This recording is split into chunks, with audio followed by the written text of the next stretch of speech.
Bismillahirrahmanirrahim. Elhamdülillahi Rabbil alemin. Esselatu vesselamu ala seyyidina ve nebiyyina Ebil Qasimil Mustafa Muhammed sallallahu aleyhi ve aleyhi ve sellem. Salam əziz möminlər, hər birinizi xoş gördük. İlahi rəhmət verilişində.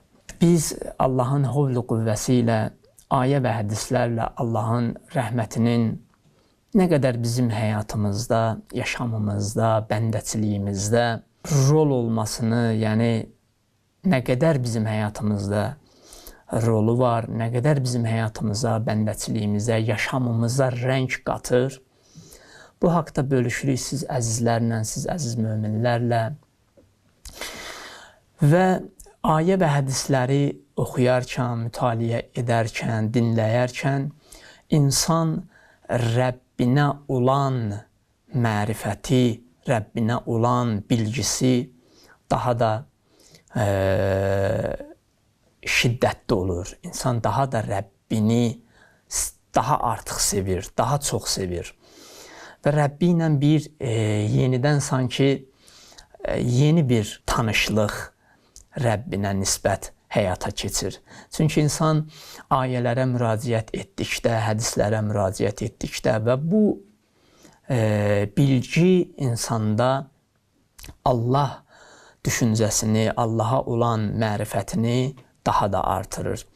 Və biz ibrətamiz hekayələri də oxuyurduq, siz əzizlərlə bölüşürük və mən Allahın rəhmətinə işarə olaraq Həzrəti Musa ilə Fironun əhvalatında istəyirəm sizlə bölüşəm ki, bildiyiniz kimi tarixi mütaliə edənlər daha yaxşı bilir ki, Firon elə bir sərvətə, elə bir qüdrətə sahib idi ki, artıq o qüdrəti, o varı dövləti səbəb olmuşdu ki, Allahlıq iddiası eləyirdi.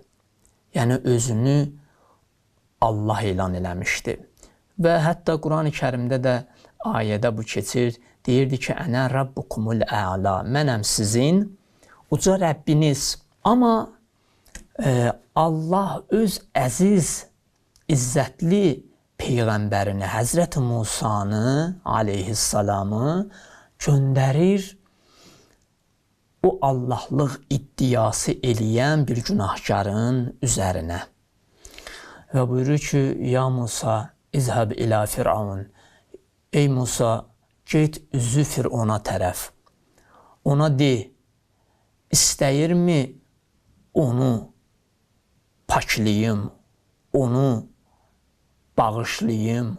Diqqət edirsiniz, çox qəribədir. Allah öz rəhmətini, Allah öz sonsuz rəhmətini Allahlıq iddiası eləyən birinə şamil eləmək istəyir.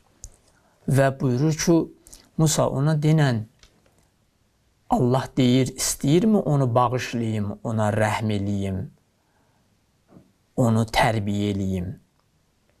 Yəni, bu cür əhvalatlar Quran-ı Kərimdə çoxdur.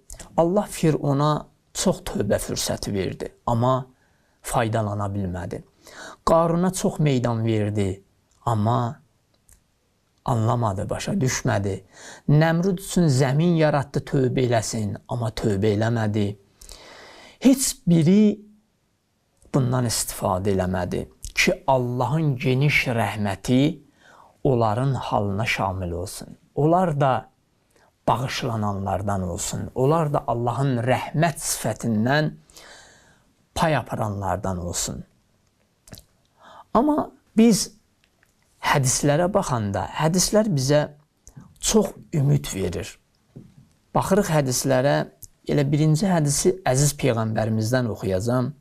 Əziz Peyğəmbərimiz buyurur ki, İnna Allaha Teala xalaqa mi'ətə rəhmə. Allah 100 rəhmət, belə deyim, xəlq eləyib. Allahın 100 rəhməti var. Rəhmətən beynə xalqihi yətərəhamunə biha və dəxara li əvliyaihi tis'ətə və tis'in. Deyir Allah bir rəhmətini bu dünyaya şamil eləyib ki, bütün məxluqat o rəhmətindən istifadə eləyir, bəhrə aparır. 99 rəhmətini isə öz ilahi övliyalarına bəxş eləyib. Baxın, Allahın rəhmət sifətindən daha çox pay aparan ilahi övliyalardır.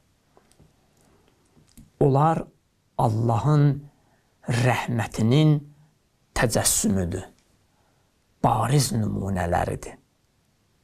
Onların danışığı, onların əməl və rəftarları, onların insanlarla, günahkar insanlarla söhbəti.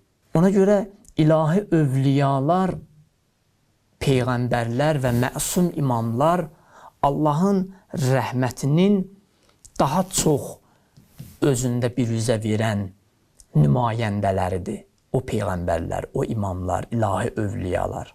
Yəni, onlara kim yaxınlaşıbsa, Allahın rəhməti onlara şamil olub. Kim onlara iman gətiribsə, onlarla yaşamları uyğunluq tapıbsa, onlar Allahın daha çox rəhmətindən pay aparanlar olubdur. Və İmam Sadiq əleyhissalam buyurur ki, deyir, günahkar bir bəndəni qiyamət günündə gətirərlər məhşərə ki, onu hesab kitab eləsinlər. Və onun çoxlu günahlarını ortaya qoysunlar. Və ona xitab olunar ki, nə üçün bu qədər çirkin və rüsvay edici günahları etmisən? Deyir, o cavab verər ki, bu qədər günahların həqiqətini anlamırdım, başa düşmürdüm, bilmirdim. Deyir, ona deyərlər ki, amma o biri dünyada günahları gülə-gülə eləyirdin, o günahlardan ləzzət alırdın. Sanki o günahlar səni xoşbəxt eləyirmiş kimi bu günahlara 250 sarılmışdın. Amma biz səni o dünyada rüsvay eləmədik bu günahlarına görə. Abrını aparmadıq. Səni daim örtbasdır elədik.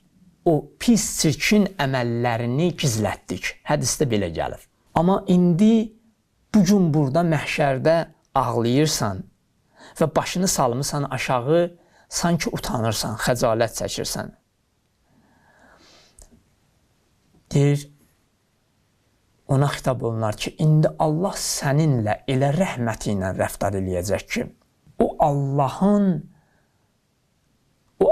ki, onun rəhmətinə ümid bəsləyirdin və o rəhməti sənə bir mənada cürət vermişdi, onun huzurunda günah eləyirdin. İndi Allah səni öz sonsuz rəhmətinə qərq eləyəcək, səni bağışlayacaq, səni əfv eləyəcək. Allahın ona bəxş elədiyi rəhmətdən, onun əfvindən o qədər sevinəcək ki, deyəcək, ilahi, mən səni elə o dünyada bu cür Rəbb olaraq tanıyırdım. Və burada da bu intizarım var idi ki, sən məni bağışlayacaqsan. Ki, sənin rəhmətin bu qədərdir. Və başqa bir hədisdə İmam Sadiq əleyhissalam buyurur ki, İzâ kânə yevməl qiyaməh nəşərəllahu təbarəkə və təala. Deyir, qiyamət günü ki, yetişəcək, Allah öz geniş rəhmətini elə insanların üzərinə yağdıracaq. Allah öz sonsuz geniş rəhmətini elə sərəcək, elə bəndələrə nişan verəcək ki, hətta yətməə iblisu fi rəhmətihi. Deyir, hətta qiyamət günündə iblis, şeytan bilə Allahın rəhmətinə tamah edəcək. Ümid bəsləyəcək ki, Allah bəlkə də məni də bağışlayacaq. Mənim də günahlarımdan keçəcək. Diqqət eləyirsiniz, Allahın rəhmətini İmam Sadiq əleyhissalam necə vəsf eləyir ki, qiyamətin günündə məhşərdə elə bir Allah rəhməti ilə, bəndələri ilə rəftar eləyəcək ki, hətta Allahın düşməni, insanlığın düşməni, insanları zəlalətə aparan, insanları bədbəxt eləyən, biçarə eləyən şeytan, Allahın lənət etdiyi şeytan bilə Allahın rəhmətinə ümid bəsləyəcək. Ümid bəsləyəcək ki, Allah bəlkə məni də bağışladı. Amma insan heyifdir bu dünyada, bu müvəqqəti həyatda ki, Peyğəmbərin dili ilə desək, əd-dünya məzrəətül axirə, dünya həyatı axirət üçün bir tarlaya bənzəyir. Bu müvəqqəti həyatda Allahın o rəhmətini görə, o rəhmətini dərk eləyə, o sonsuz rəhmətə yol tapa, onu öz həyatında hiss eləyə ki, mənim Rəbbim nə qədər məni sevir, nə qədər mənə sonsuz rəhməti ilə rəftar eləyir. Ona görə bir gün əziz Peyğəmbərimizin huzuruna bir nəfər gəlir, Peyğəmbərə buyurur ki, ya Peyğəmbər, mən istəyirəm iman gətirəm. Peyğəmbər ona dini başa salır, o kəlmə-i şəhadət gətirir. Allahı, Peyğəmbəri, onun kitabını qəbul eləyir. O sonra Peyğəmbərə bir sual verir. Deyir, ya Peyğəmbər, mən günah edən zaman Allah məni görürdü, Allah mənə baxırdı. Peyğəmbər ona buyurdu ki, bəli, sən günah edən zaman Allah səni görürdü və baxırdı. Deyir, o qədər həya eləyir, o qədər utanır, ürəyi dayanır. Peyğəmbərin yanında, huzurunda canını tapşırır. Peyğəmbər buyurur ki, o şəhiddir. Niyə? Çünki Allahın sonsuz rəhməti onu əhatə elədi. Və o qədər həya elədi o rəhmətindən ki, Allah bu qədər mənə rəhmət nazil etdiyi bir halda, mən onun huzurunda, bu qədər mərhəmətli olan Rəbbin huzurunda mən o görə, o mənə baxa-baxa günah etmişəm, asilik eləmişəm. Ona görə insan gərək elə bu dünyada Allahın sonsuz rəhmətini görə, ona toxuna, ona hiss eləyə. Yəni, dinin bizə təqdim elədiyi o ilahi rəhmət sifəti nəqd məsələdir. Din bizə nəyi deyirsə, nisiyə məsələ deyil.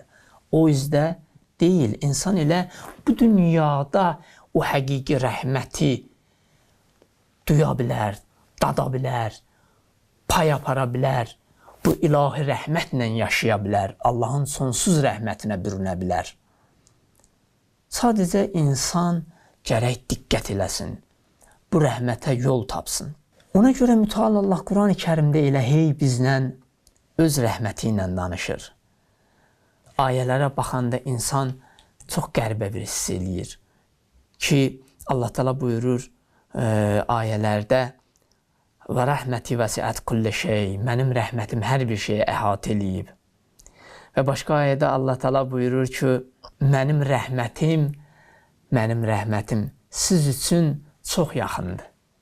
Amma mənə doğru gəlin, mənim rəhmətimə bürünün ki, xoşbəxt və nicat tapanlardan olasınız. Yəni, nəhai xoşbəxtçilik, nəhai ləzzət Allahın rəhmət sifətinə bürünməkdir. Bugünkü ilahi rəhmət mövzumuz bu qədər, əziz möminlər. İnşallah gələn çəkilişdə görüşmək ümidi ilə sağ olun, Allaha əmanət olun.